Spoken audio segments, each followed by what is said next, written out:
Hello, my name is Russell Seguin. I'm a rehab massage therapist and I've worked with runners for about 12 years. I'm also a coach in a couple different running methods, and I've done classes here at the rec center in the past, and we're going to do some video class today. My personal story, I started running when I was 33. If there's anybody out there that thinks they can't run, if I can do it, you can do it. When I was 33, I did a fitness test at my job, and at the time, I was pretty much just sitting on my butt. I was the classic nerd, and when we did this fitness test, I was the one that was in the worst shape of anybody, including people that were decades older than me, so I decided I should try to run. And at first, it took a long time to get going, and it probably took me 15 years to work up to being able to run 5 miles a few times a week. But then in my 50s, I started running marathons and ultra marathons and just taking it slow and steady. I'm not fast, I stay in my happy zone. I have a plate in my neck, knee surgery, toe surgery, but I've been able to just learn how to run, again, just by taking it easy. So the first thing I'm going to talk about today is just how to start a running program. I call this Running 101. But basically, there are huge health benefits to running or doing any kind of aerobic exercise for 30 minutes, 5 times a week. It does things for your liver, your heart, your blood chemistry, your weight, and also people tend to live several years longer that do the aerobic exercise. And for me, running is the best kind of exercise to do. Humans were basically born to run.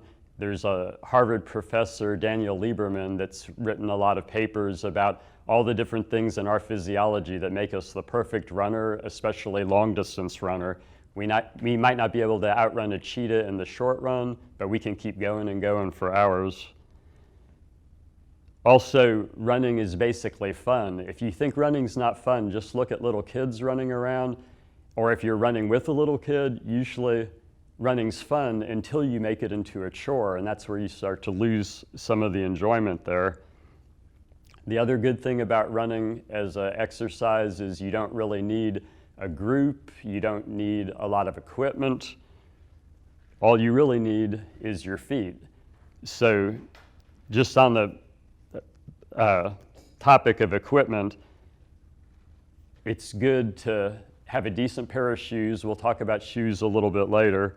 It's also good to have clothes that are wicking fabric. Cotton will tend to collect sweat and get really heavy and chafe, so you might want to invest in what they'll call technical fabrics. And for hydration, I forgot to grab for hydration, if you're going to be out for more than an hour, well, probably if you're going to be out for more than 30 minutes, it's good to carry some water with you if there's no water on the trail. There's handheld bottles that you can get. There's packs you can put on your back. What I really like is something that goes around your waist, and if you get this around your hips, it's my favorite way to carry water, but when it's around your hips right here, this part hardly ever moves when you're running, so it doesn't bounce around a lot. A lot of people wear it up on their waist, but then it jostles around a lot. But this way, your arms can go free. It's not going to weigh you down. You can carry the weight better there, and it's not going to negatively affect your running form. Sometimes if you're running with the bottle in your hand, you'll get lopsided and you won't even know it. So on the topic of shoes,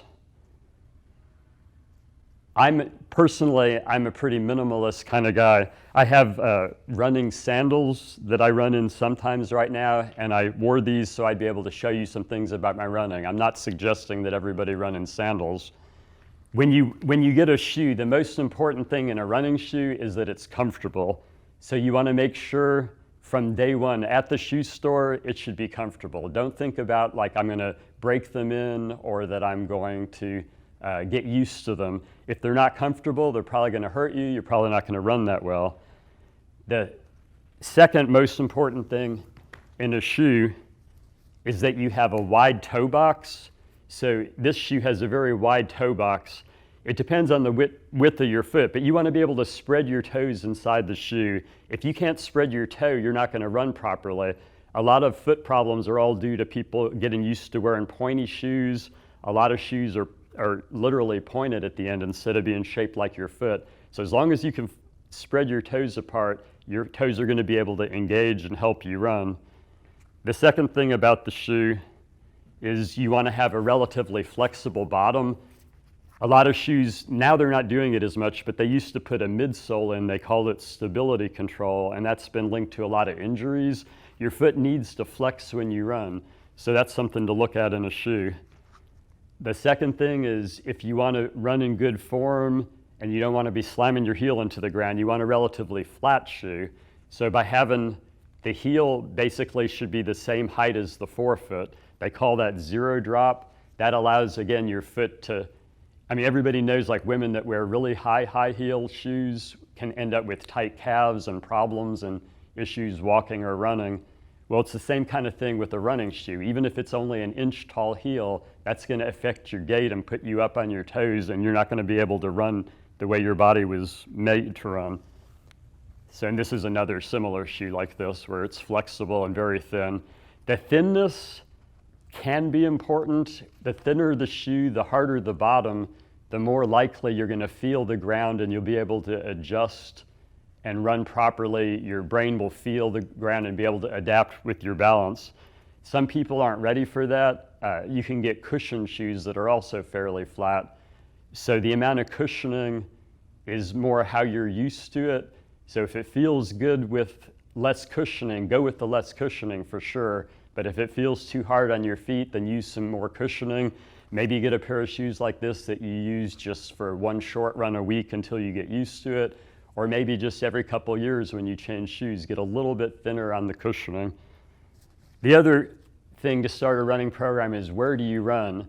Treadmills get a bad rap, and a lot of people don't like treadmills, but they are a good place to start, and if it's too hot or too cold, there's nothing wrong with running on a treadmill. But preferably, you'd want to go outside. So running outside is fine. There's a lot of hike-bike trails around Pflugerville, or even going on the grass or going on an actual dirt trail.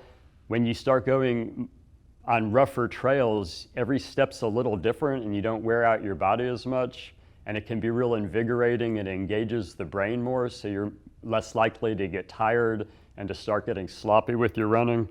And then I just wanted to mention like how to start a plan for running. So if you're new to running, if you haven't run before, or if you're not sure what you're doing, you can always start out walking. Another thing people tend to do is they want to stretch a lot. Most of the research shows that stretching is going to make your muscles weak and cause issues if you stretch before. When you stretch a muscle, it makes it relax, and you don't want to be relaxed. You want your muscles to be more engaged. So if you need to stretch, the best time is after a run.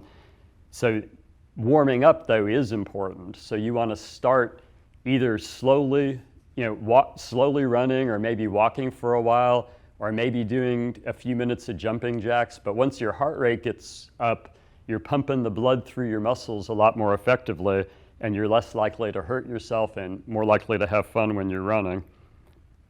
So just get out there and run, and when you start running, you'll probably feel good. Usually I feel really wonderful for about 50 feet, then I feel really horrible for about 10 minutes, and then I feel good again after that. But if you're getting out of breath, that's a key to just slow down and walk. There's no point in trying to push yourself to the point of being miserable. One thing you'll do is you'll start running in bad form, and you'll learn bad habits just trying to get going. But when you're running happy, as long as you're running with a smile on your face, you're doing pretty good. Another thing is for your running plans, it's better to do 80% of your running relatively slowly in your happy zone where you can talk and where you feel like you could go forever. When you're running slow, you're much more likely to build endurance and keep in good form. And then every now and then you can do things like tackle a hill or run faster for a while or do some sprints and rests in between. But to start with, mainly the biggest thing that'll get you going and make it a lifelong commitment is stay in your happy zone and just try to at least get 30 minutes in. No matter how tired you are, just walk for a while. Even if you only run 5 minutes twice out of that 30 minutes, that's going to do you tremendous amounts of good health-wise, and within 6 months you'll find that you're probably running the whole 30 minutes. Another thing to warn people, there's a lot of type A people, but don't overtrain. You can actually get in worse fitness and worse health if you're just pushing yourself really hard all the time. If you're feeling beat up, if you're not sleeping well, you know you're doing too much. So always take some rest days. A good guideline is probably to start out with trying to run about 3 times a week. I only run 4 times a week now. But even if it's once a week or twice a week, that's going to help you too.